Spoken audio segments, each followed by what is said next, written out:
Olá, pessoal, sejam bem-vindos ao meu podcast Saúde Descomplicada. Eu sou a doutora Heloísa Passos e trago para vocês temas de saúde que fazem parte do nosso dia a dia, mas que muitas vezes acabam sendo complicadas, não é mesmo? E para descomplicar tudo isso, sempre conto com a presença de um especialista, para conversarmos de maneira leve, trazendo bastante informação e qualidade para vocês. Mas antes de começar, dá aquela ajuda para o nosso canal. Curte, compartilha e comente suas dúvidas ou sugestões. Isso ajuda demais o nosso conteúdo a chegar em mais gente. E hoje nós vamos entrar no bastidor de um dos serviços mais essenciais do Brasil, o SAMU. Muita gente romantiza, muita gente critica, mas pouca gente sabe como é realmente estar na linha de frente. E para isso, eu recebo hoje o Dr. Ivan Veiga, médico que vive diariamente a pressão das emergências pré-hospitalares. Seja muito bem-vindo, Ivan. Muito obrigado por aceitar estar aqui hoje no nosso canal e conversar um pouquinho sobre o SAMU, que é, eu acho que uma das redes mais conhecidas do Brasil inteiro, mas que nem eu falei aqui inicialmente, que tem aí as suas críticas e também as suas flores, né, vamos dizer assim. E antes de começar o episódio, eu queria falar um pouquinho sobre você, né, antes de a gente falar sobre o SAMU de fato. Quantos anos você já trabalha nessa linha de frente pré-hospitalar? Boa noite a todos, obrigado pelo convite. Me sinto muito lisonjeado de estar aqui e poder falar do SAMU, que é uma paixão que eu tenho, a medicina de emergência pré-hospitalar. Realmente, como você disse no começo, as pessoas romantizam, algumas criticam, mas o SAMU, o Serviço Pré-Hospitalar, eu trabalho desde 2009, mais ou menos 2010. Eu, antes de ser médico, eu fui paramédico, fora do Brasil. Então, assim, o Serviço Pré-Hospitalar fora do Brasil, ele é paramedicalizado, digamos assim. Não vai o médico, vai o paramédico. E depois eu me formei em medicina, fiz medicina de emergência, urgência e resgate, e tenho uma subespecialidade em catástrofe, desastre e zona de conflito. Então, realmente, o pré-hospitalar é sua vida. É o que eu gosto. Eu gosto bastante. E falar do SAMU, para mim, não sei se é fácil, não sei se é difícil, mas é realmente uma paixão. O profissional do SAMU, ele tem que gostar muito do que ele faz, porque a gente se depara com situações que a gente não quer. Eu falo que você está no pior momento de alguém e você não pode estar no seu pior momento. Aquela pessoa não merece o seu pior momento. Ela está passando por uma condição muito grave, provavelmente. Ela não queria estar ali. Muitas vezes não, acho que a maioria das pessoas não escolhe o profissional do SAMU, do resgate, do pré-hospitalar. E quando eu falo pré-hospitalar, eu não falo só do SAMU, tem outros tipos de resgate, né? Hoje em dia, rodovia, enfim, alguns outros serviços que são pré-hospitalares. E essa pessoa, ela tá num pior momento, realmente, da vida dela. Ela não queria estar ali, ela não pensava em estar ali, ela não foi um agravo da saúde, alguns sim. Mas a gente fala do pré-hospitalar mais acidente, alguma coisa que acontece grave. E a pessoa, não só ela não queria estar ali, como ela não consegue escolher quem vai atender. Então, eu acho que a gente tem que estar, primeiro, que preparado, segundo, que gostar do que faz e ter aquela empatia. Tentar se colocar no lugar daquela pessoa, dar o melhor da gente e com o recurso que a gente tem.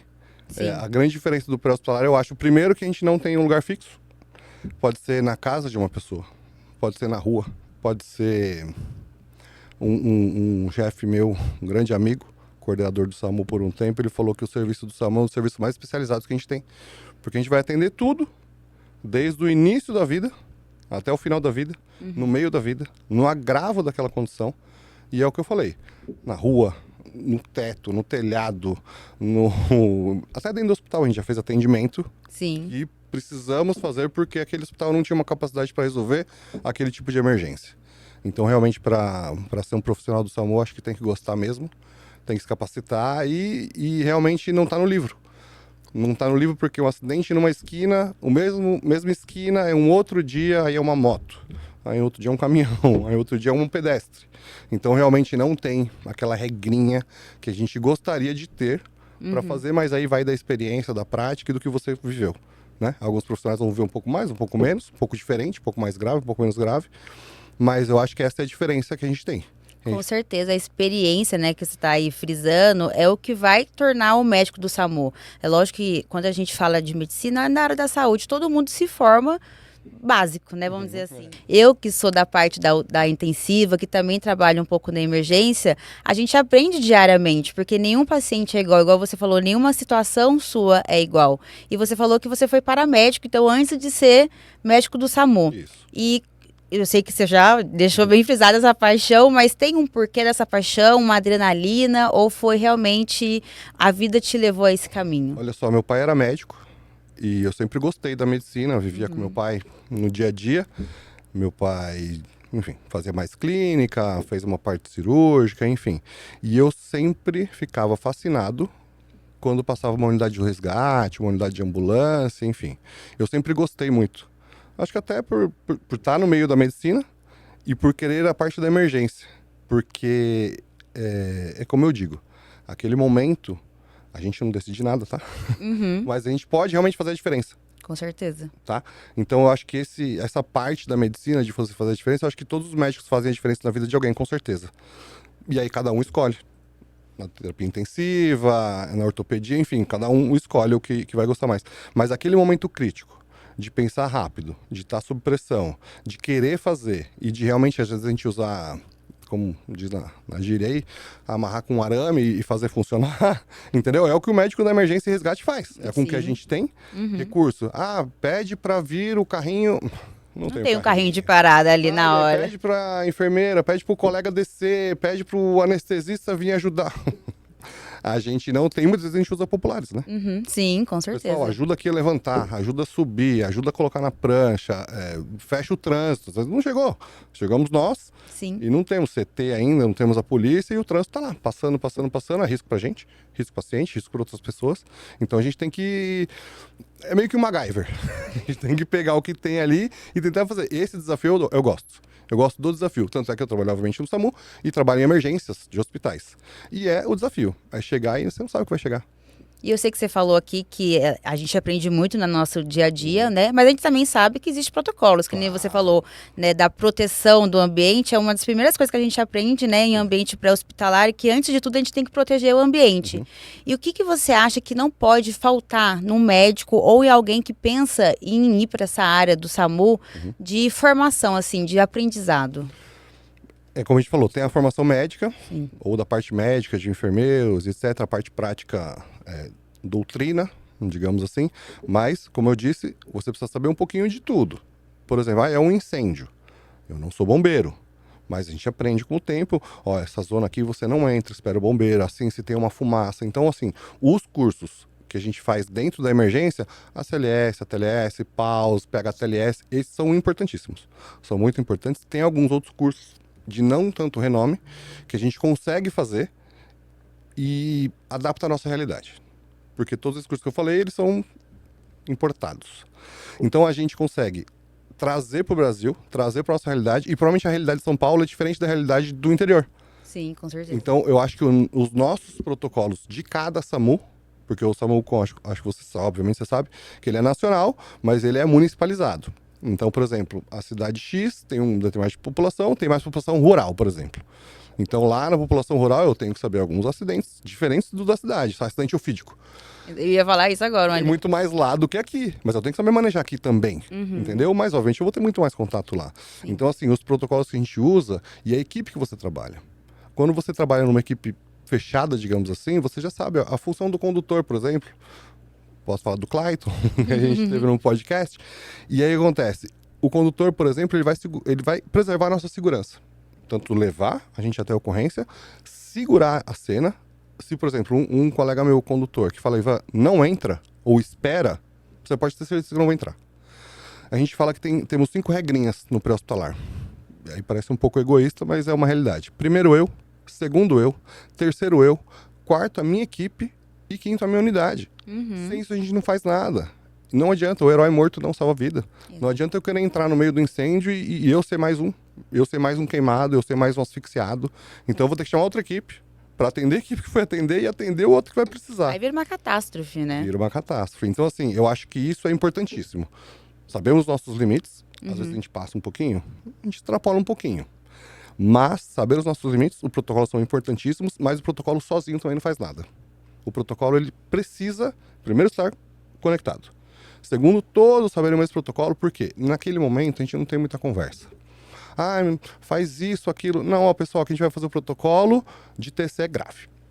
Então, todo mundo sabe, mais ou menos, cada passo, aquelas flechinhas que a gente já conhece. Tem isso, sim, não, vai pra cá, e aí todo mundo já não conversa muito. Só faz. Tinha um professor meu que falava, não pensa. Cada vez que você pensa, você estraga alguém.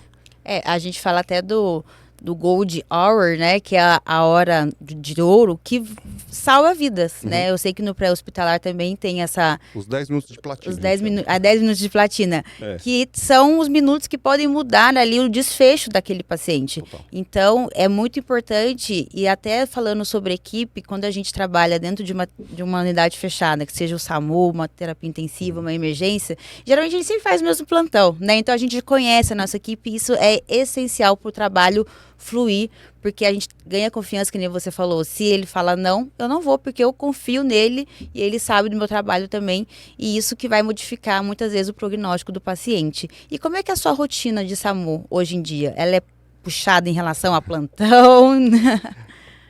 Acho que todo plantão do SAMU da emergência ele não é um plantão leve. Às vezes a gente tem mais ocorrências e às vezes temos menos ocorrências. Sim. Por exemplo, feriados. Parece que temos mais ocorrências, mas as pessoas saem de São Paulo. Então, aqui fica meio vazio. Então, parece que tem menos ocorrência. Normalmente, as ocorrências que tem no feriado são menores os números, mas são mais graves. Então, não dá. Por exemplo, eu segunda dou plantão em um lugar, na terça eu dou plantão em outro lugar, na quarta eu dou em outro, na quinta eu dou em outro. Assim vamos. Mas, a maioria, sim, é SAMU. E, como eu te falei, cada município tem a sua particularidade. Temos municípios, por exemplo, eu trabalho em um serviço que é uma regional. Então, ela abarca 5 municípios. Então, desses 5 municípios, de avançada, temos uma só, que é a unidade que eu fico. Então, por exemplo, se eu não me engano, o local mais distante, que aí tem uma básica lá, que depois a gente pode falar disso, da diferenciação de ambulância e tal.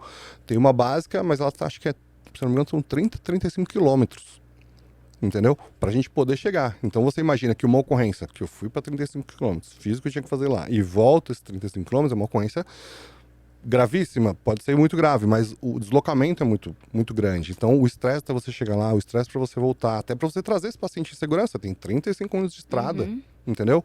E às vezes não é só estrada, né? Entra na cidade, sai da cidade. Trânsito, ainda mais São Paulo aqui, que a gente sabe, né? Exatamente. E aí isso vai tomar conta do seu plantão, isso também vai diferenciar, né? Muito. Se é do ladinho ou se é em um lugar tão longe, o Isso. trânsito é muito extenso, então o plantão, a gente sempre fala que o plantão é uma caixinha de surpresa, né? Plantão de emergência não e pode de falar SAMU. a palavrinha. A palavrinha-chave, gente. Falar que o plantão tá tranquilo Não já era, o pode. mundo acaba, pelo amor de Deus.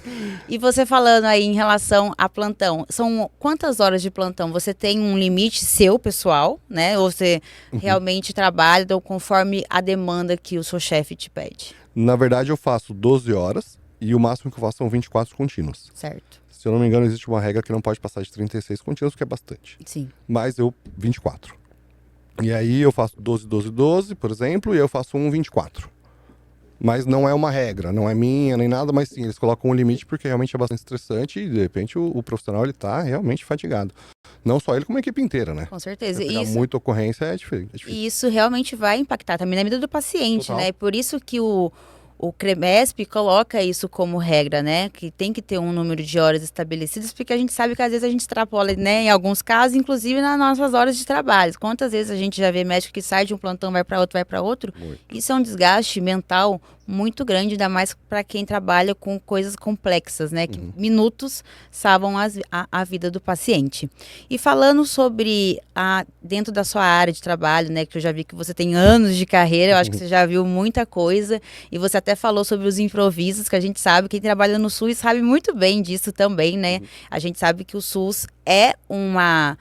Eu falo que, assim, é lindo, mas a gente também tem que saber trabalhar dentro, né? Ele tem ali um alto potencial, mas a gente também não pode fingir que tem tudo toda hora. E qual que é a maior dificuldade para você, que você vê que você tem que passar por desafios diariamente? O SAMU, ele tem uma central de regulação, então quando a gente vai para a ocorrência, muitas vezes, a ocorrência que chega via telefone é mais ou menos o que um leigo está vendo. Então ele vai te falar, o médico regula, ele pergunta, mas às vezes você chega e não é que não tem nada a ver, mas realmente é bem diferente do que a gente está imaginando. Então, por exemplo, nós do SAMU, como a gente tem aquele recurso limitado e escasso, a gente tem que finalizar esse paciente ou deixar esse paciente num lugar que ele tenha todo o recurso que ele vai precisar para solucionar. Então vamos supor, o nosso maior problema que não é uma emergência mais grave, mas é uma que precisa muito, a neurocirurgia, por exemplo. Então você tem um paciente com TCE grave, pós um acidente, a gente conseguiu fazer tudo. Realmente o paciente continua com a gente. E eu preciso derivar esse paciente para um lugar que tem uma referência de neurocirurgia de plantão, ou seja, que o neurocirurgião precisa estar lá. Não quer dizer que o hospital conte com o serviço de neurocirurgia. O neurocirurgião precisa estar lá, precisa ser esse paciente e precisa intervir rapidamente. Às vezes o neurocirurgião está, e aí toda a cadeia de profissionais que vai desmembrando estão, mas, por exemplo, o centro cirúrgico está ocupado. É a central de regulação, nossa, tem que fazer essa ponte. Pô, eu tô no hospital que fica 5 minutos, mas a neurocirurgia, ou enfim, o centro cirúrgico está sendo usado para uma cirurgia que vai demorar 5 horas. Esse paciente não pode esperar 5 horas para entrar no centro cirúrgico. Aí eu vou desviar esse fluxo para um outro hospital um pouco mais longe, que tenha neurocirurgia de plantão e esteja livre agora. Então, um desafio nosso é esse. Eu falei perguntando a parte do SUS. Eu preciso levar para um hospital referenciado. Sim. E às vezes não é que não tem, ele tem. Só que ele está lotado. E aí não adianta eu chegar num paciente gravíssimo e ficar num corredor. Ele não consegue ficar nesse corredor. E aí depende muito da regulação e dos leitos. Que existem, aí sim, município, estado, abrangendo tudo que ele pode abranger.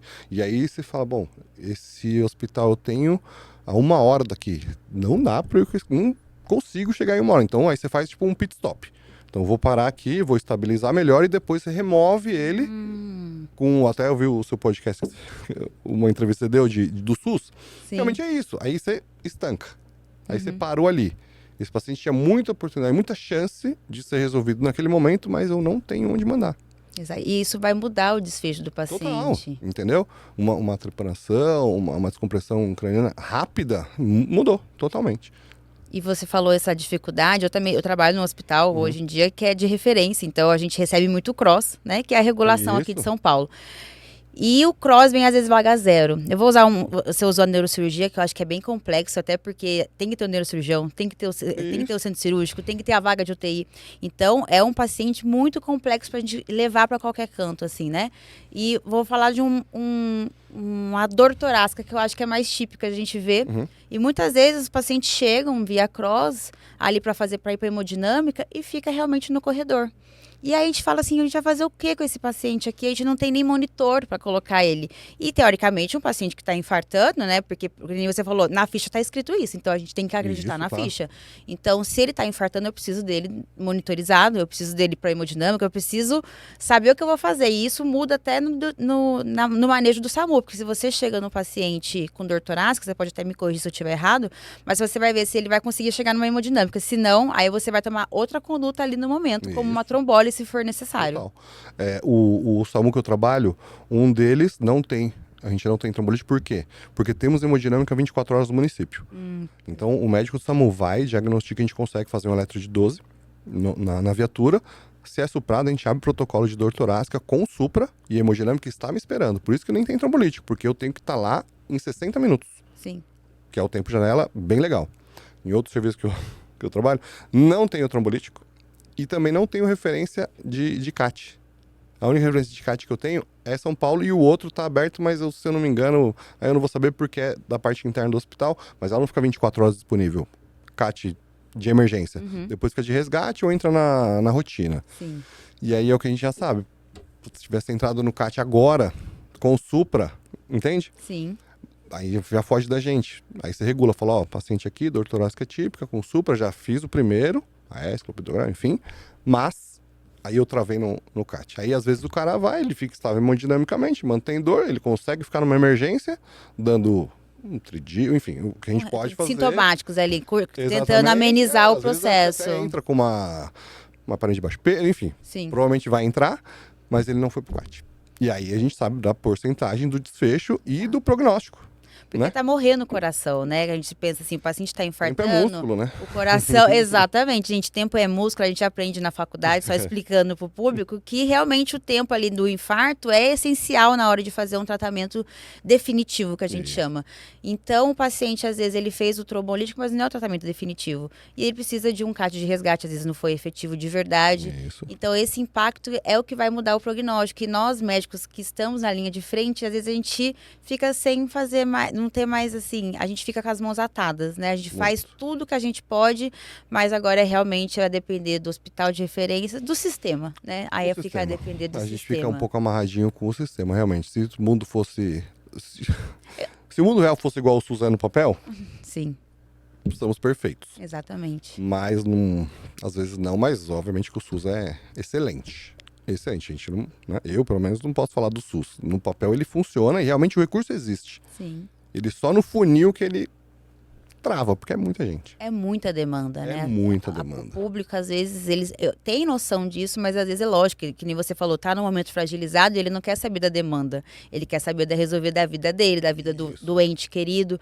Mas, infelizmente, a alta demanda, às vezes falta de recurso, acaba impactando. E você, eu acho que como você trabalha nessa área de emergência, você sempre teve esse contato com o SUS diretamente. Uhum. E como é que você vê a evolução nesses últimos anos? Você vê uma piora, uma melhora, ou ele está se adaptando conforme a necessidade? Uma coisa que a gente fala até nos plantões, primeiro que as pessoas aprenderam a ligar pro SAMU. Importantíssimo. Então, o que acontece? Muitas vezes temos chamados que realmente não são. E quando o SAMU veio a existir,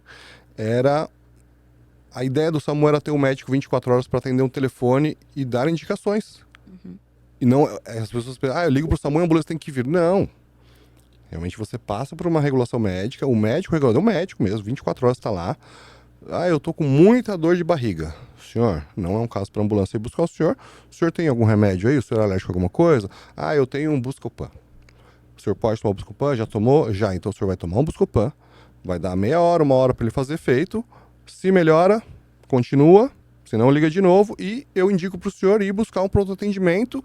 E a gente na tela do computador abre onde está o domicílio da pessoa e a UPA ou serviço de saúde mais próximo. Senhor, o senhor está a 3 quilômetros da UPA mais próxima. Vá até a UPA XYZ e passe pela consulta, enfim, emergência. Então, assim, as pessoas hoje em dia, liguei pro SAMU, liguei o 192, a ambulância tem que vir me buscar. Não é. E aí você, às vezes, que não é o intuito do SAMU, mas a gente precisa classificar as chamadas, né? Sim. E aí o médico não está vendo, não está auscultando, não está fazendo nada com o paciente, ele tem que tomar essa decisão, entre aspas, diagnosticar, dar até um tratamento, se necessário, mas manda ambulância ou não manda ambulância? E em alguns casos curiosos, liga, fala que você está quase morrendo que o SAMU vai vir. Aprende, né? Aprende na rua. E eu tive uma situação muito inusitada, se você quiser depois eu conto, que uma pessoa ligou e estava na minha frente e falou, fulana, liga pro SAMU que ele te leva. E eu escutando a ligação, porque foi no meio de uma rua assim, mas falou que não vai vir, ele falou que não, agora você fala isso, que eles vão te buscar aí. E nitidamente a outra pessoa que estava do outro lado do telefone não tinha nada muito grave, ela só queria passar na frente das pessoas e as pessoas também pensam que o SAMU é obrigado a deixar a pessoa na sala de emergência. Que não é. Que não é. Se for um caso totalmente clínico, paciente consciente, orientado, estável, ele pode descer na classificação de risco, ser classificado, e aí a UPA, hospital, enfim, onde ele for, classifica. O senhor é azul, o senhor é verde, o senhor vai esperar tanto tempo, a demanda está alta, mas ele não obrigatoriamente precisa entrar para emergência. Os casos de emergência entram pela emergência. E aí sim, não pega fila, aí sim, entra direto.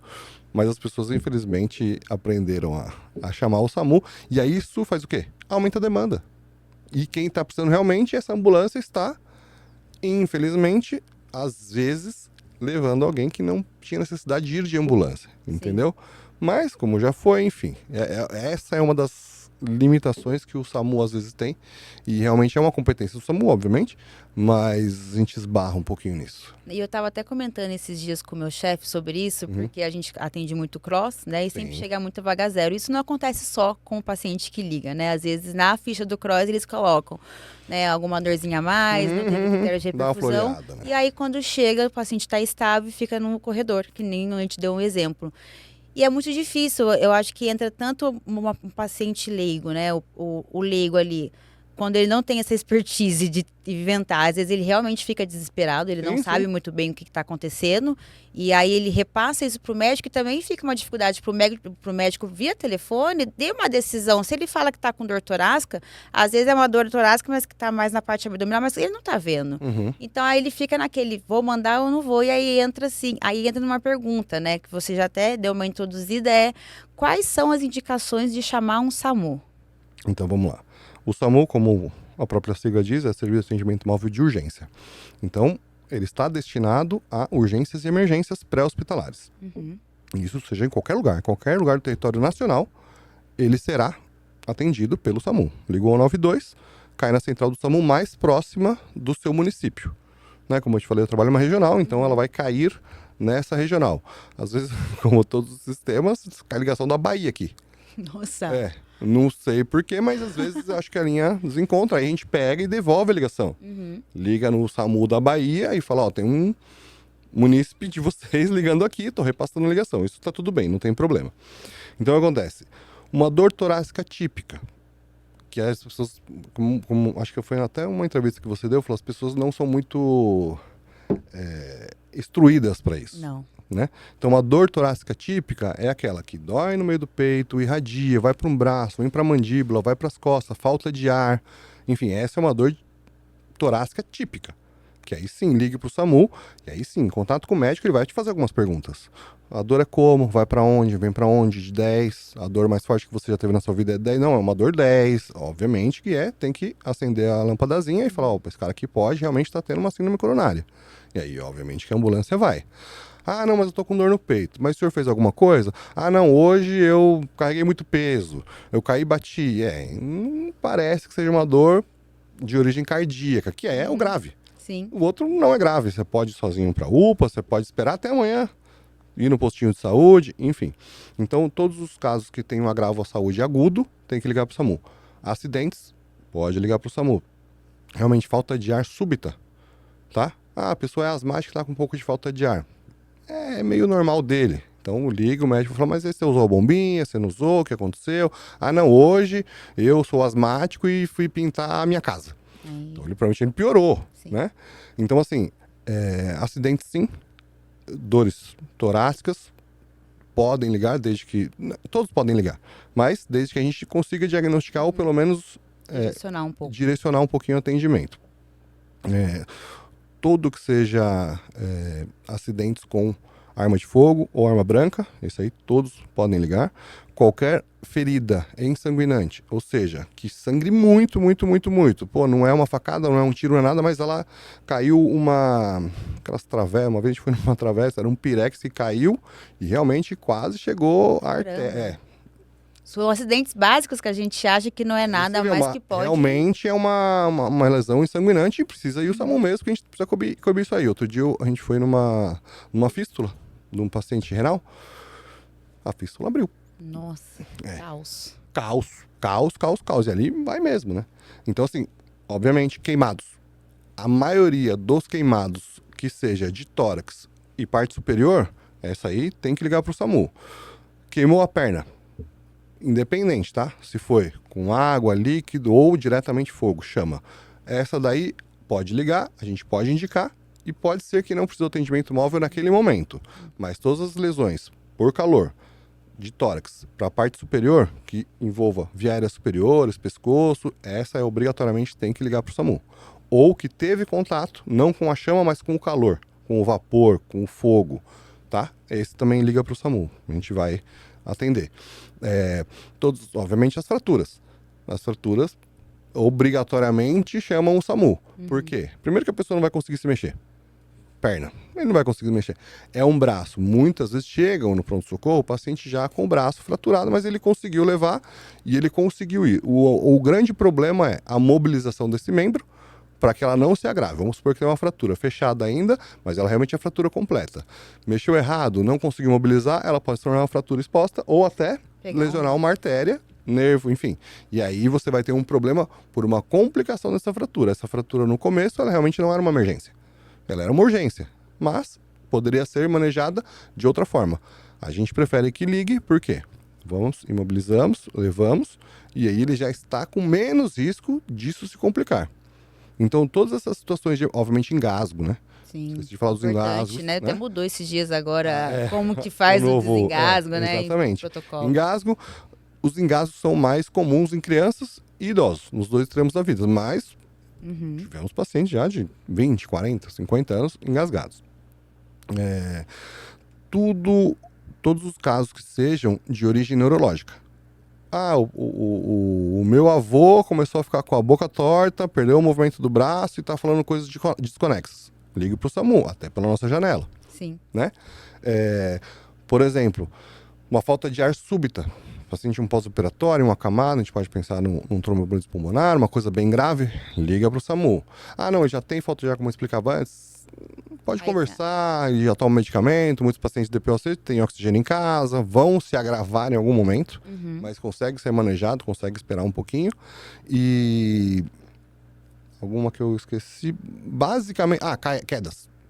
Quedas de uma altura considerável, a gente, por protocolos, a gente 2/3 da altura, 2 vezes a altura, a gente já considera uma queda, um traumatismo grave, um politraumatismo grave. Tá.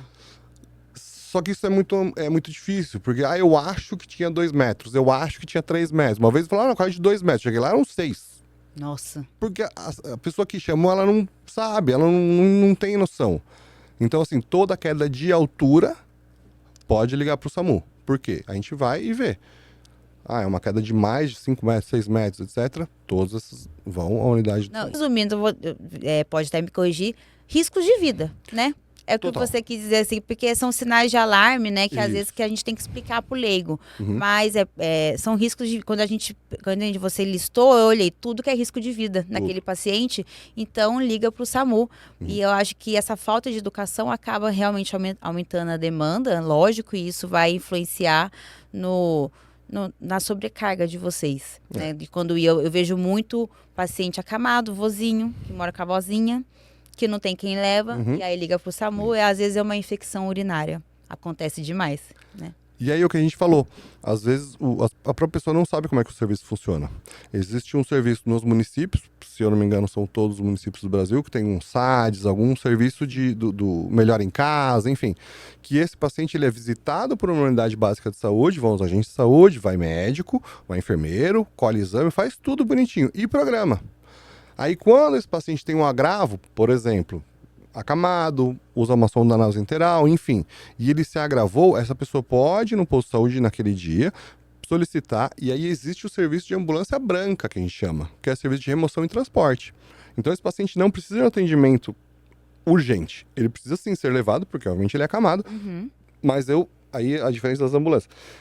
Pode ser que o SADS, enfim, o serviço que presta esse tipo de atendimento, ligue na ambulância branca, que a gente denomina assim, e essa ambulância branca vai buscá-lo, assim, eu não posso colocar agora porque estou numa remoção, agora são meio-dia. Mas acho que até umas 5 da tarde, por exemplo, a gente vai conseguir se desocupar, a gente leva o pronto-socorro mais próximo até para ser observado por um médico, etc. As pessoas ligam o 92. E às vezes é por isso, porque elas não sabem que podem ir lá no seu postinho de saúde, vai ter um agente de saúde que é o responsável por esse bairro, por esse quarteirão, enfim, por essa zona, e eles sabem todos os pacientes. O seu José fulano mora na casa tal, número tal, ele mora com tal, sabem tudo. Por isso que eu falo, o SUS funciona. Eles têm toda a listinha ali. Ele usa sonda vesical de demora, ele é propenso a fazer infecção urinária. Já foi internado 2 vezes por isso. Ou terminou um tratamento dessa infecção e parece que não deu muito certo, ou enfim. E aí, já sabendo, você pode programar uma remoção dele, uma retirada desse paciente para levar na unidade de saúde. Só que as pessoas ligam o 92. E o 92, para não deixá-lo, o 92 busca. Sim, claro. Aí, às vezes, o 92, porque faz parte da mesma jurisdição, digamos assim, o 92 se conversa com a remoção, fala, pessoal, vocês têm uma ambulância aí? Porque esse paciente é assim, assim. Porque se usar uma unidade de resgate para buscar essa pessoa, se tiver um resgate, a ambulância branca não vai fazer esse resgate. Porque ela não é autorizada. Vocês já podem fazer tudo. Exatamente. Mas a unidade branca já não é autorizada a fazer um resgate numa rua, por exemplo. Exatamente. Vou fazer uma pergunta que eu acredito que eu sei, né? Mas eu vou perguntar mesmo para explicar para o público. Toda ambulância tem que ter um médico obrigatoriamente? Negativo. A maioria não tem. Eu vou falar um pouquinho da divisão Isso é importante. das ambulâncias e unidades do SAMU. Vamos começar pela motolância, que obviamente não leva nenhum paciente, mas ela é constituída por um técnico de enfermagem ou um enfermeiro, normalmente vão 2. Eu já vi indo em 3. Essa motolância, ela tem equipamentos, que é uma moto, então não leva muita coisa, mas para o trauma, tem equipamento de RCP, tem um DEA, tem uma parte de vias supraglóticas, que os enfermeiros estão autorizados a fazer, obviamente chegam muito mais rápido. Sim. Então eles são de intervenção ultra rápida, digamos assim, e ele não transporta ninguém. Muitas vezes tem o quê? Um paciente com uma hipoglicemia. tomou insulina demais e não comeu, ou tomou insulina e não comeu, enfim. Chega a moto, resolve, consegue resolver essa demanda, o paciente recobra a consciência, está junto com o familiar, ele nem é removido, nem precisa do apoio para ser removido. Depois tem a unidade básica, que é a maioria que a gente vê na rua, unidade de suporte básico de vida. Ela vai condutor, que é um condutor socorrista, que aliás, parabéns aos condutores, ganharam aí, agora são profissionais da saúde, colegas. Que legal. Colegas. Vai o condutor socorrista, vai uma técnica de enfermagem e às vezes vão 2 técnicos, tá? Ela é tripulada normalmente por 2 pessoas, mas é condutor, técnico e possivelmente pode ir mais um técnico. Essa daí ela não vai médico, ela é regulada por uma regulação médica, então ela está autorizada, mediante a protocolo, autorização e indicação do médico regulador, ela pode fazer os protocolos, assim como hipoglicemia, terapia de dor, ela pode colocar um soro, oxigênio, enfim, ela consegue ter uma autonomia. Depois você tem a unidade de suporte intermediário, que é onde vai condutor socorrista, técnico de enfermagem e enfermeiro. Essa, ela já é mais avançada que a básica, ela tem dispositivo supraglótico, ela já está capacitada para realizar manobras. E aí você tem a unidade de suporte avançado, que é a USA. Que aí os municípios elas estão mais restritos, por quê? Porque a USA vai enfermeiro, o condutor e o médico. Essa já é avançada, é como se fosse uma UTI móvel preparada para o resgate e salvamento. Então o que acontece? Essa unidade de intervenção avançada, ela tem todos os dispositivos que tem uma UTI, realmente pode realizar procedimentos invasivos e até intensivos. E realmente, ou ela vai no apoio, porque às vezes a básica vai. Aí, aqui preciso de mais um recurso. E ela pede apoio. Ou realmente ela já é despachada, que já está vendo que é uma ocorrência muito grave. O regulador viu, ou até populares falam, que são, 3 vítimas graves, ninguém responde, ninguém fala, não respira. E aí você já manda a avançada de uma vez. Então, nem toda ambulância tem médico tripulando, normalmente são a minoria dos municípios, e as unidades básicas são a maioria, que elas resolvem, sem as básicas, o SAMU nem existiria, tá? Não, com certeza. Eu acho que essa falta de conhecimento pode até gerar um pouco de conflito quando chega a ambulância, não sei, você que trabalha com isso, eles falam, cadê o médico? Muitos. Eu quero o médico aqui, não pediu o enfermeiro. Ou algumas pessoas nem sabem que médico vai. Porque algumas pessoas nem sabiam que ambulâncias do SAMU eram tripuladas com um médico. Não sabiam que tinha unidade medicalizada. Muitas vezes não sabem. Caramba. Tem os dois lados. E às vezes, as outras vezes, falam assim, mas quem que é o médico? Falam, essa é a unidade básica, mas não tem médico? Essa não tem. E realmente, naquele caso, a senhora não precisa de um médico presente aqui. Eu tenho uma regulação, só que aí naquele momento, como é que você explica para o familiar ou para o paciente? Fala, eu tenho uma regulação médica, que eu falo no rádio, ele me autoriza, ele diagnostica, ele dá conduta e eu que faço aqui. É como se eles fossem nossas mãos e olhos lá, entendeu? A gente só regula. Para você explicar para a população é um pouco difícil, mas não, realmente são poucos tripulados por médicos. É importante a população saber disso para não entrar com esse conflito, né? Porque às vezes ele está lá esperando o médico e, gente, que nem você falou, né? A ambulância branca, ou a ambulância que só tem um enfermeiro, só tem não, né? Que tem um enfermeiro, ela vai resolver muitos casos, porque não tem como ter médico em todo canto. Não dá. Não dá. E falando em não ter médico em todo canto, eu vou entrar um pouquinho mais agora, tirando um pouco técnico do SAMU e entrando mais para a profissão médica. Você ainda é CLT ou é PJ? Porque a gente tem uma transição muito grande nos últimos anos. Eu sou CLT. Realmente tá ficando escasso, estão ficando escassos os CLTs. Os PJs são, eu não sei se é a maioria já, mas estão vindo com bastante força aí. E eu acho que as empresas médicas também ajudaram isso. Porque aí o que acontece? A demanda é grande e as empresas conseguem suprir essa demanda. Porque eles conseguem encontrar médicos, entendeu? Porque às vezes falta mesmo. Você sabe que em muitos lugares faltam, e aí você, em vez de fazer um plantão, você tem que fazer 3, porque não tem um colega para assumir. Sim. E aí tá faltando no serviço, você precisa ficar, ou precisa fazer mais, enfim. Então, realmente, o CLT é muito importante, mas a demanda das empresas médicas é boa nesse sentido. Porque não falta. Quer dizer, não deveria. Sempre falta. Não deveria. Mas eu acho que ela supre, entendeu? Onde tá faltando, eles conseguem. O PJ consegue falar assim, eu pago à vista, né? Vem agora que eu pago. Aí o médico acaba tendo essa disponibilidade um pouco maior. E pensando na parte salarial, você acha que tem um reconhecimento do médico do SAMU? É que assim, eu acho que a classe médica, Às vezes ela peca nisso. Às vezes o médico ele não sabe cobrar. Porque aí vamos supor, a gente trabalha, obviamente são 12 horas o plantão, mas assim como o seu, deve ser como o meu, pô, teve dia que foi tranquilo e você fala, meu, tá tudo bem. E teve dia que você falou, cara, eu fiz tanta coisa, fiz isso, fiz aquilo, cheguei mais tarde, voltei pra casa 10 horas da noite, que era pra ter saído às 19, e aí você fala, putz, se a gente fosse cobrar, por exemplo, eu vou cobrar por esse atendimento, não tem como ter uma base. Então eu acho que, sim, o salário eu acho que é um pouco defasado, mas acho que em todas as classes médicas estão assim, mas ainda é para quem não procura só o salário, quem gosta mesmo do que faz, eu acho que tá ok por enquanto, mas tá ficando defasado sim. Realmente, quem trabalha em ambiente hospitalar, não existe essa de pedir por procedimento, né? É o pagamento ali do nosso plantão. E, enfim, é um pouco defasado, mas a gente vai ajustando aí conforme a nossa carreira vai nos permitindo também. E falando sobre ainda pressão que você vive nesses ambientes pré-hospitalares, né? Com a demanda dos pacientes e dos familiares. Como é que você lida com isso? Às vezes você chega ali, tem um paciente grave, mas também tem um familiar aqui na sua orelha também totalmente descompensado por causa daquela situação.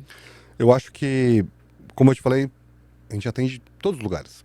Então, às vezes, é difícil. Por exemplo, uma vez a gente foi um sábado ou um domingo, tá? Um fim de semana, um dia que tava todo mundo muito tranquilo. Era o aniversário do vozinho, já é o senhor. E ele parou. Nossa Senhora. E aí você chega nessa casa, onde estava tendo uma festa, celebrando a vida. Se eu não me engano, era aniversário dele, tá? Não vou lembrar direito, mas era aniversário de alguém, mas eu acho que era dele mesmo. Estava tendo uma festa e você entra na casa da pessoa, né? Você não invade, obviamente, mas você entra naquele ambiente que você nunca foi, que eu não conheço a casa de ninguém. Às vezes você chega na ocorrência, aí a pessoa fala, tá lá no quarto. Eu falo, senhora, eu não sei onde é o quarto. Fica? E aí você realmente percebe que eu percebi que ele estava numa parada cardiorrespiratória e começamos a reanimá-lo no meio da festa. Porque realmente não tem sentido eu perder o tempo para embarcá-lo, sendo que eu consigo descer tudo. Ele vai ter o mesmo tratamento. É isso que o pré-hospitalar faz. Sim. Eu levo o hospital UTI para onde for. E a gente reanima. E aí era uma festa. Tinha alguns que estavam um pouco mais exaltados. E tinha alguns que estavam mais chorando. Era muita gente. E tinha um que falava, se ele não voltar, ninguém sai daqui. Meu pai amado. E vai ter que voltar, E assim, como eu falo, éramos 3. Eu, condutor e enfermeiro. Você não tem tempo de eu parar pra conversar com a pessoa. Eu não posso chegar pra ele e falar, não, vem cá, vamos conversar um pouquinho. Porque, né? Sim. E aí você trabalha naquele ambiente que você sabe como é que é uma reanimação, uma parada. Você não tem tempo pra nada.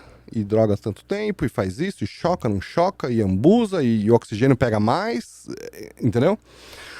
E foi uma situação bem difícil. Tinha um que tava bem exaltado, e você não... E aí eu também entendo que do outro lado você tava cantando parabéns pra pessoa, assim, né, no sentido. Você tava querendo ficar com ele junto, ele estava dentro da casa dele, que eu acho que era a casa dele mesmo, e essa pessoa não tá mais lá. É difícil pro familiar e para as pessoas que estão ali entender isso. É difícil para qualquer um perder um ente querido. Sim. Né? Muito menos quando você tá ali participando de alguma coisa, a pessoa não respira mais, não responde mais, e infelizmente esse paciente não voltou. Ele realmente foi óbito. Então, assim, até você aí, quando você decide cessar manobras, porque passou o tempo, você viu que realmente não tinha mais como fazer, não para, e você continua mais um pouco na sua cabeça sabendo que já era a mínima chance. Depois dos 35 minutos que preconizam, então, você continua fazendo por mais e a condição e a probabilidade diminuem demais. E você tendo que explicar para a família, falar, realmente não dá. Não, mas leva para o hospital. Falou, amigo, é a mesma coisa, mas eles não entendem, porque eles acham que o hospital tem um aparelho, alguma coisa fora do normal que vai fazer o que a gente estava fazendo exatamente igual. Pode ter mais mãos para ajudar, pode ter mais recursos no sentido humano para ajudarem, realmente. Mas de protocolo, de medicamento e de intervenção, É a mesma coisa, mas aí você tem que explicar para essa pessoa que como é que é possível que uma ambulânciazinha vai ter a mesma coisa que aquele hospitalzão de 10 andares. Ele não entende isso. E obviamente que você estava na casa da pessoa. Então acho que é mais chocante o ambiente também. Porque se acontece isso, e vamos supor que levassem esse paciente para um hospital, já parado, tá? Chegam e deixam numa maca, e aí a gente do hospital entra, a porta se fecha, ficamos só nós da equipe, e 20, 30, 40, 50 minutos, enfim, e aí você vai e noticia. Eu acho que na cabeça da pessoa entra, não, mas ele veio pro hospital, fizeram tudo, ele não viu, porque essas pessoas estavam vendo a gente fazer. E não é agradável. Não. Né? Você entubar alguém, colocar um dispositivo e ambusa, e a pessoa cianótica, e coloca e dá choque. É uma situação, para quem nunca viu, ela é agressiva. Sim. Né? A gente é para ajudar alguém, mas é agressivo. E é o familiar de alguém. Então, pra gente é difícil. Mas a gente tem que tentar contornar. É pensar rápido duas vezes, né? É pensar rápido tanto na hora que eu vou fazer ali de diagnóstico, de conduta do paciente, e ao mesmo tempo tem que pensar rápido o que eu vou falar para os familiares, como é que eu vou segurar eles aqui para eu conseguir fazer um trabalho bem feito. E é isso. Como é que eu peço pra ele sair da casa dele? Eu espero lá fora. O cara fala, mas é minha casa, eu quero ficar aqui olhando. Exatamente. No hospital você fala, querido, tem que esperar lá fora, porque essa sala aqui é restrita ao profissional, e você tem que esperar ali fora. Aí você tem um segurança, você tem alguma coisa que deixa lá fora. Pra gente, não. E somos nós, que não é contra ninguém, pelo amor de Deus, mas você quer que essa pessoa fique de fora, mas não para não ver o que a gente está fazendo. É porque realmente as pessoas não vão aceitar de bom grado o que a gente está fazendo, porque é agressivo, e segundo que eles não entendem. O impacto psicológico é muito É grande. difícil, você tá na casa da pessoa, é difícil. Exatamente. Até pra gente, às vezes, né, o impacto ali daquele momento, e você que trabalha bastante nessa área, você acaba levando um pouquinho do serviço para casa ou você conseguiu aprender aí ao longo da vida? A gente gostaria de fazer mais, né? Mas a gente faz uma catarse depois, a gente tenta conversar sobre ocorrência. As ocorrências... Tem ocorrência mais difícil, tem ocorrência mais... Não é mais fácil, mas... Acho que tem um capítulo de vocês aí do paliativo. Sim, sim. É um pouco menos difícil explicar, um pouco menos difícil você aceitar. Você fala, poxa, mas já era acamado, já tinha uma doença terminal, realmente ele estava no paliativo já, entendeu? Então, eu acho que você volta mais tranquilo. Agora, tem ocorrências que você remoe um pouquinho, você fala... Eu, graças a Deus, em todos esses anos, eu nunca tive na minha cabeça e se eu tivesse feito. Eu penso que em todas as ocorrências que eu fui de gravidade, eu fiz tudo que eu achei e que realmente estava ao meu alcance. Às vezes a gente faz até um pouco mais, mas eu nunca voltei para casa. Putz, faltou isso. Não, isso aí, graças a Deus, não aconteceu. Acho que o dia que aconteceu, eu paro porque eu não vou me perdoar. Mas algumas são mais difíceis, né? Acho que para mim as crianças são difíceis. Jovem que eu falo 18, 19, 20, é bem difícil. E não é que o paciente no fim da vida ele é um pouco mais fácil, mas ele segue um ciclo natural, né? É uma certeza que a gente tem, todos temos, né? Então, se ele vai deteriorando, se aí a família já está mais... Não sei se entendido, aceitando, mas a pessoa que tem um familiar doente, ele fala, putz, em algum momento, qualquer momento, eu vou ter essa notícia, vai acontecer, entendeu? Uma criança já é difícil, Sim. um adolescente é difícil. Eu acho que a gente que trabalha com isso, a gente aprende a catalisar, que nem você falou, a não ficar se remoendo, porque eu acho que o pior é esse e se, né? E às vezes quando é um quadro muito agudo, realmente é muito mais complicado, porque você tem que pensar rápido, tem que agir. E às vezes quando você chega num paciente que é acamado, um vozinho, não é que a gente, tá bom, é um vozinho. Não, mas a gente sabe que a chance ali de retorno é menor, então a gente também sabe da finalização ali, como pode ser. Agora, uma criança, que nem você falou, esses dias no hospital que eu trabalho, perdemos uma criança de 7 anos por um acidente de atropelamento. Então, o hospital inteiro estava ali dentro da emergência, fazendo tudo o que poderia, porque a gente não espera que uma criança faleça tão cedo, né? A gente não está esperando, a gente não espera e nem quer esperar. Agora, um idoso com 90 anos tem um infarto, a gente, por mais que a gente faça todas as medidas, a gente pode já esperar que isso pode ser uma sequela, uma consequência do que aconteceu. E realmente eu prefiro pensar que se me enviaram para X ocorrência, primeiro que eu tenho que dar o meu melhor, e segundo que eu posso ser aquele aquela linha que vai manter ele aqui desse lado, entendeu? Então eu prefiro lembrar dos que eu consegui, Sim. entendeu? E dos que eu posso ter dado eu não, né? Mas assim, eu posso ter feito a diferença para ele ter uma oportunidade ou para ele continuar aqui. Então, os que se foram, obviamente, a gente pensa, é ruim, a gente não quer perder ninguém, né? Porque a gente não quer, a gente trabalha para que as pessoas fiquem aqui. Mas, como você perguntou, por que a gente decide fazer isso? Essa decisão também vai junto com os ônus que ela tem. Trabalha no SAMU, médico do SAMU? Infelizmente você vai ver alguns pacientes que não vão ter como você fazer nada. Então eu acho que isso aí já vem na minha cabeça, entendeu? Ó, tomara a Deus que todos os dias eu consiga reverter meus pacientes, mas eu sei que se chamaram o SAMU e chamaram unidade avançada, é porque ele não tá bom de jeito nenhum, ele tá bom. Então a gente vai tentar puxar, fazer e tal, mas a gente tá indo contra o tempo. Né? Tudo tem limite, inclusive nós, né? Então você chega ali, você faz tudo que você pode no seu limite, no que te dão de recurso, e é isso que vai te dar a consciência limpa de saber o que você fez. Totalmente. O que deu. E falando assim, pra gente falar sobre mais um pouquinho de história, existe algum último caso que você teve que impactou aí recentemente, que tá marcando a sua vida? Tive um ontem. Nossa, bem fresco, né? Bem fresco. Ontem teve uma ocorrência na estrada que um caminhão betoneira, aqueles que levam concreto, ele fez uma curva, obviamente ele não conseguiu fazer a curva, ele bateu num guarda-reio central e ele tombou em cima de um outro carro. Nossa. E o caminhão estava carregado. Então, para você ter uma ideia como foi, o carro em questão que foi esmagado, eu até agora não sei quantas vítimas tinham lá dentro. Eu não consigo saber até agora, obviamente que já, né, fizeram todo o trabalho lá, sabem, obviamente quantos foram, mas ali ninguém sobreviveu. O da cabine do caminhão eram 3, motorista, 2 ajudantes, enfim, 2 estavam com ele. Infelizmente o motorista não tinha o que fazer e os outros 2, a gente teve que trabalhar, a gente ficou 6 horas nesse resgate.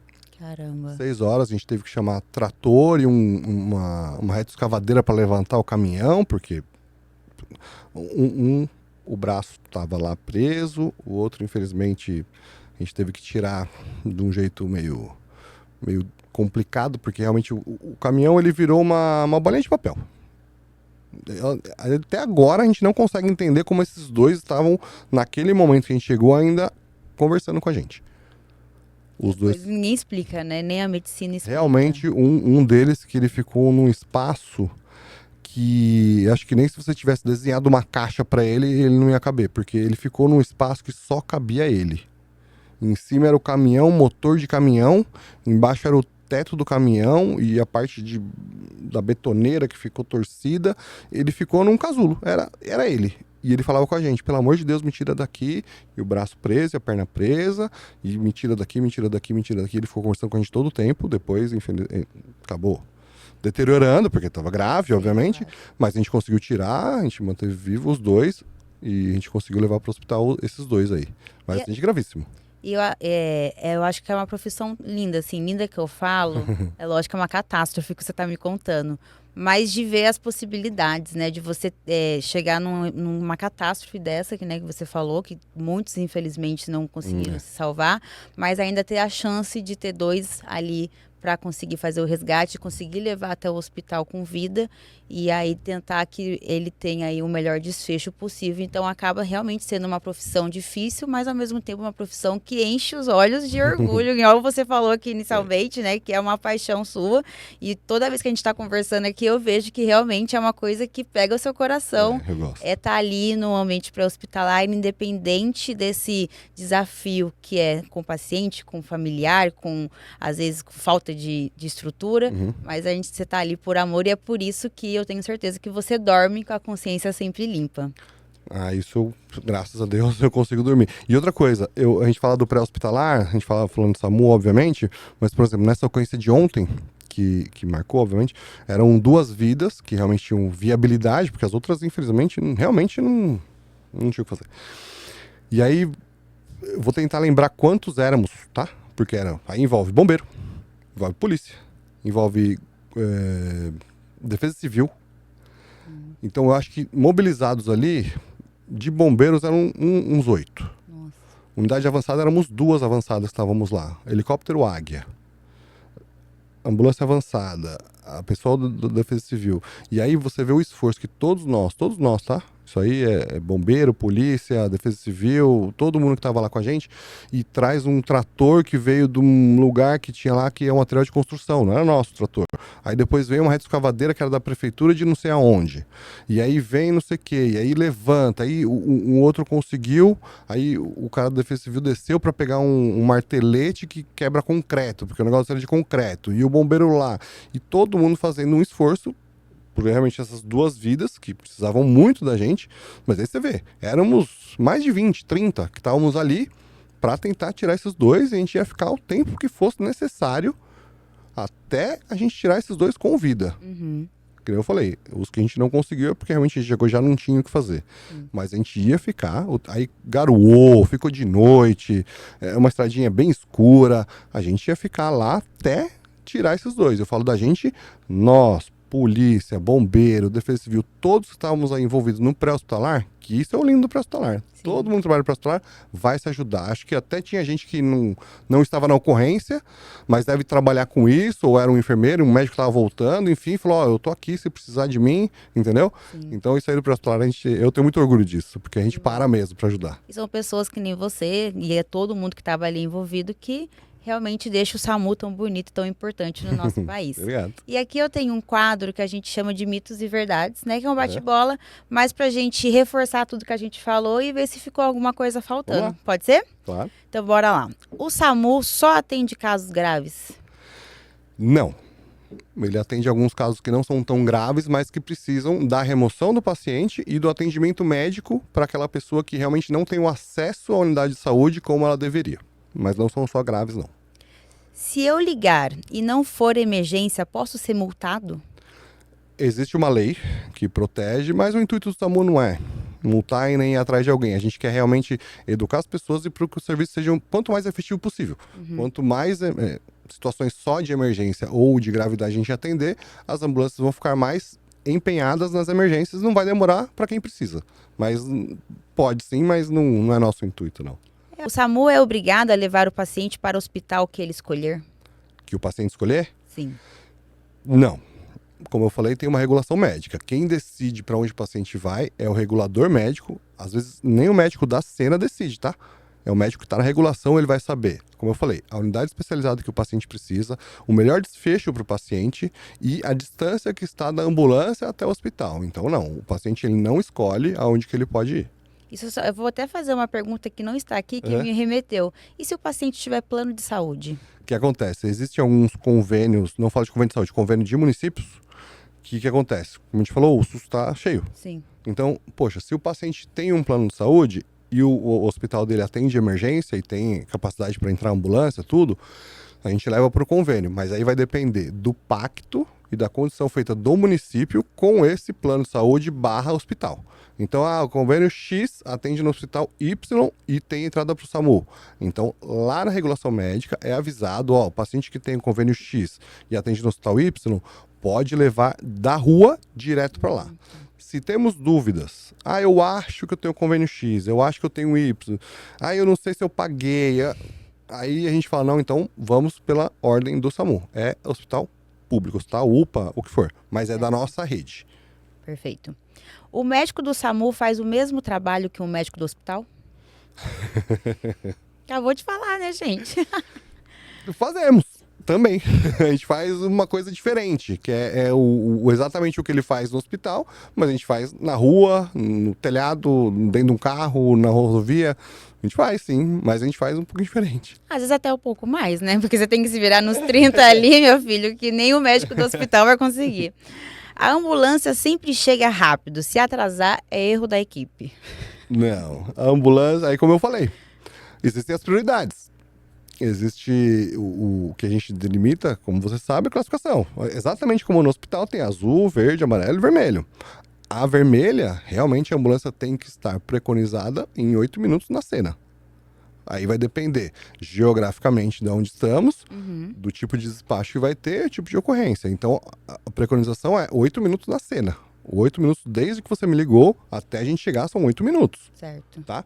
Então, aí sim, falamos de São Paulo. E 8 minutos para São Paulo não é nada. 8 minutos você não andou 2 quarteirões. Ah, você tem sirene, tem, mas o trânsito está parado. Não tem como a gente não voa ainda. A gente tem helicóptero do Águia, enfim, mas mesmo assim não dá para chegar muito rápido. Quando a ambulância, vamos dizer que ela chegou tarde, ou alguma ocorrência de maior gravidade entrou na frente, e aí realmente tive que desviar essa viatura para ir para o mais grave. Porque se o paciente ligou, consciente, orientado, ele está falando que está sentindo isso, ele não está tão grave quanto uma parada cardiorrespiratória. Com certeza. Então, às vezes, acontece. Essa chamada entrou 15 horas e entrou 15h02, entrou uma mais grave. Você que ia para essa, a regulação vai desviar você para mais grave. Entendi. Então pode demorar sim e, obviamente, às vezes o que a gente faz? A gente retorna a ligação para esse solicitante. Ô, senhor José, o senhor pediu ambulância, como é que tá aí? Ah, continua igual. Piorou, melhorou? Não, continua igual. Então tudo bem. Assim que terminar essa ocorrência, a gente consegue mandar pro senhor. Perfeito. Ou fala de novo. Consegue por meios próprios. Entendeu? Tenta reforçar, né, pra ver se consegue um jeitinho. Esse aqui eu acho que é uma pergunta muito boa, que a gente não comentou, mas deve ser muita dúvida. SAMU e bombeiros fazem a mesma coisa? Não fazemos a mesma coisa. Fazemos algumas coisas iguais, sim, tá? O bombeiro, o que o bombeiro é? Ele é muito bom no resgate. Ontem, por exemplo, essa ocorrência, se não tivesse um bombeiro, eu não consigo fazer nada. Sim. Você entende? O bombeiro ele é muito bom para protocolar as pessoas, os pacientes graves de trauma, pranchar, etc, etc. O bombeiro faz, colocar colar, colocar as talas, enfim, resgatar a pessoa. Incêndio eu não preciso nem falar, que é só o bombeiro.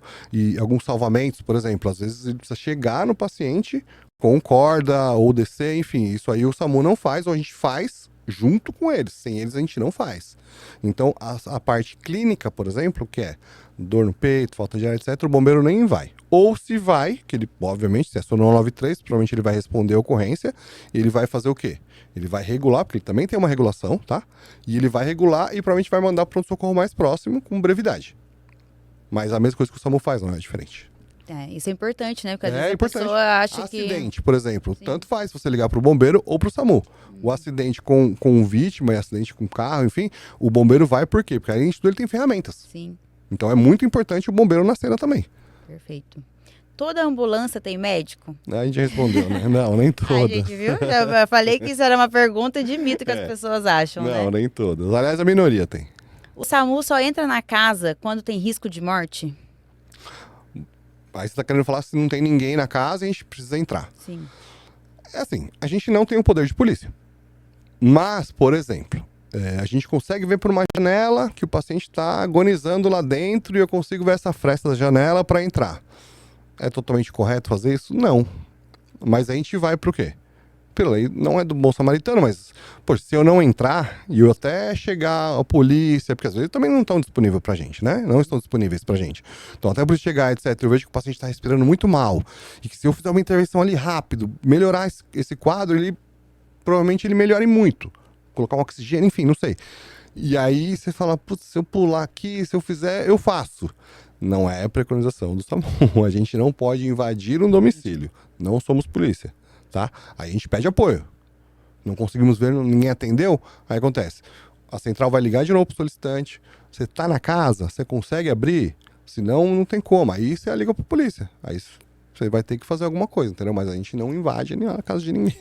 Você preza pela vida do paciente ali quando você consegue pelo menos entender um pouco o que está acontecendo, né? É só ligar que a ambulância vem, mesmo sem avaliação prévia. Não tem como, pessoal. A ambulância só vai. Para ligar pro SAMU ligou o 92, vai cair no time.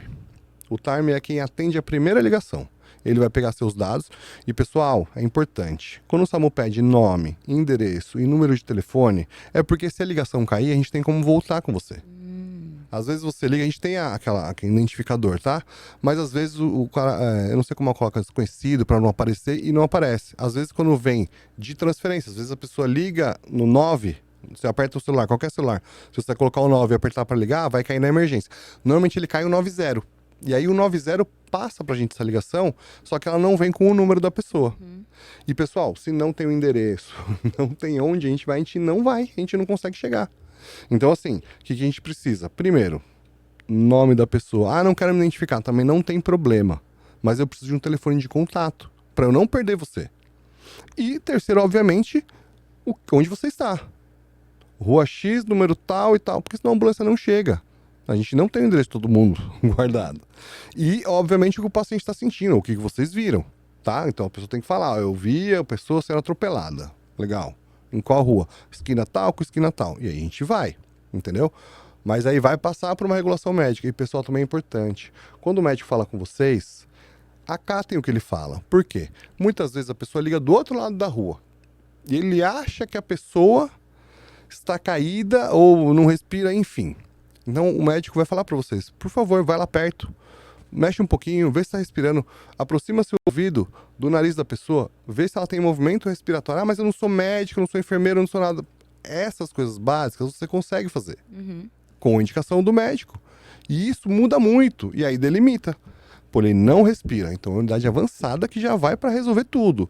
Ah, ele respira e parece que ele tomou um golinho de alguma coisa. Pô, então ele só caiu, ou deitou, ou enfim. Você entende? Então acontece.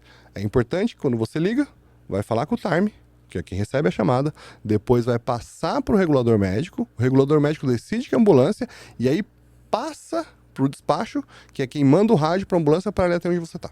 Então, essas orientações que você falou é importantíssimas, né? Importantíssimo. Porque não adianta a gente só ligar.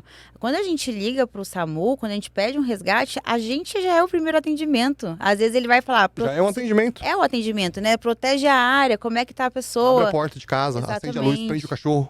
Exatamente. Uma vez a gente chega numa ocorrência, tinha 2, acho que era Rottweiler. Nossa Senhora. O cara não conseguiu entrar. E eles queriam comer a gente. Eu falei, não dá pra entrar, cara. Como é que eu vou entrar? Pega um braço aqui. Não tem como. Exatamente. E aí, uma vez, teve uma ligação que a pessoa ligava e falou assim... Aí, uma TARM, enfim, atendeu. SAMU 92, qual a emergência? Ele tá morrendo, vem logo. E desligava. Aí, apareceu lá o número da solicitante. Ela ligava de novo. Senhora, aqui é fulano do SAMU. Tudo bem, eu entendi que é uma emergência. Mas aonde você está? Vocês não vão vir? Pra que não sei o que? E desligava. Meu pai, mano. E aí a gente não conseguia saber onde que essa pessoa tava. E era só isso. E parece que não, pessoal, demora no máximo 2 minutos. É no máximo. 2 minutos que eu falo tudo, tá? Da entrada da chamada, passar com o médico e liberar a ambulância. Parece que é uma eternidade pra quem tá com uma emergência. Sim. Quem tá com um ente querido ali, quem viu um acidente, quem viu uma pessoa sangrando, parece que 2 minutos é uma eternidade. Só que nesses 2 minutos, a hora que já encontrou o endereço, quem abre na tela, encontrou o endereço, o RO, que é o que tá no rádio, ele já procurou e já viu a ambulância tá mais perto desse endereço. Então ele já vai mandar pra essa ambulância tá perto. Sim. Você entende? Então tudo isso funciona e tem que ser assim, mas as pessoas às vezes não entendem. É difícil, né? Não entende. Eu acho que... Por isso que eu gosto desse meu podcast, gente. Porque a gente sempre tem que pensar no paciente que é leigo, né? Que realmente é muito difícil, mas a gente tem que começar a se educar para isso, né? Educar para quando ligar, por que ligar e como ligar. Porque não adianta apenas ligar e ficar desligando, acaba atrasando mais o serviço. Muito. E aí atrasa o prognóstico do paciente. Bom, foi muito bom esse papo, eu adorei. Acho que a gente falou bastante coisa sobre SAMU, sobre mitos, sobre o que é o SAMU. Mas você ainda tem alguma coisa que quer deixar frisado para o público? Ou até uma mensagem aí de recado para eles? Eu gostaria de falar que o SAMU ele tá em todo o território nacional. Realmente é um serviço essencial. Ele é gratuito. Ninguém paga nada para o SAMU. O SAMU, todos os profissionais que eu conheço do SAMU, eles são realmente empenhados em ajudar a vida de alguém, ajudar o familiar de alguém. Não existe lugar que a gente não vá para ajudar alguém. Pode ser mar, céu, água. E realmente, quando vocês precisarem, tomara que ninguém precise, eu falo para todo mundo, tomara que ninguém precise de mim, muito menos do que eu conheço. Mas se precisarem, pessoal, liguem para o SAMU.